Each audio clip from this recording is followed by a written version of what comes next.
नमस्कार, मी Rajratna Jondhale. Top news मराठीमध्ये आपलं स्वागत. सध्या शैक्षणिक सहलीचे दिवस आहेत. सहल म्हटलं की विद्यार्थ्यांसाठी मोठी आनंदाची गोष्ट असते. विद्यार्थ्यांसाठी जरी आनंदाची गोष्ट असेल तरीही मोठी जबाबदारी सांभाळण्याची जबाबदारी ही शाळेंच्या शिक्षकांवरती असते. 5वी ते 10वीतील विद्यार्थ्यांना ऐतिहासिक विषयाचं ज्ञान मिळावं, भौगोलिक व सांस्कृतिक शैक्षणिक गोष्टी पाहता याव्यात, त्यांची माहिती मिळावी म्हणून दरवर्षी शैक्षणिक सहलीला मान्यता देण्यात येते. सहलीची जबाबदारी पार पाडत असताना थोडाही निष्काळजीपणा विद्यार्थ्यांच्या जीवावर बेतू शकतो. गेल्या काही दिवसात सहलीच्या बसचे अपघात होण्याचं प्रमाण हे वाढलं आहे. सहल नेण्यापूर्वी प्रत्येक विद्यार्थ्यांची वैद्यकीय तपासणी करणं हे बंधनकारक असतं. त्याचबरोबर निष्काळजीपणामुळे अपघात झाल्यास संबंधित शिक्षक व मुख्याध्यापकावर कारवाई केली जाते.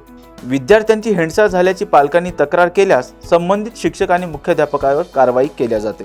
पाहुयात शाळेची सहल काढताना कोणते आहेत नियम ग्राफिक्सच्या माध्यमातून. शाळेची सहल काढताना हे आहेत नियम. विद्यार्थ्यांना आपत्कालीन परिस्थिती संदर्भात प्रशिक्षण देण्यात यावं. सहलीला फक्त एसटी महामंडळाच्या बसचा वापर करण्यात यावा. सहलीत 10 विद्यार्थ्यांसाठी 1 शिक्षक असावा. सहलीमध्ये संरक्षणाची जबाबदारी मुख्याध्यापक व संबंधित शिक्षकाची असते. रेल्वे क्रॉसिंगवरून बस ओलांडताना सावधगिरी बाळगण्यात यावी. रात्रीचा प्रवास टाळण्यात यावा आणि विद्यार्थ्यांचा विमा काढला जावा. Come on guys, hurry up. अरे सुन ना, एक ब्रेक ले लेते हैं. Guys, I'm telling you, तुम लोगों को सही से ट्रैकिंग नहीं आता. But that's okay, you can learn. रोज का ढक्कन देना. ये रेड वाला है, सही वाला देना. अबे ढक्कन, पहले तो सही पानी पीना.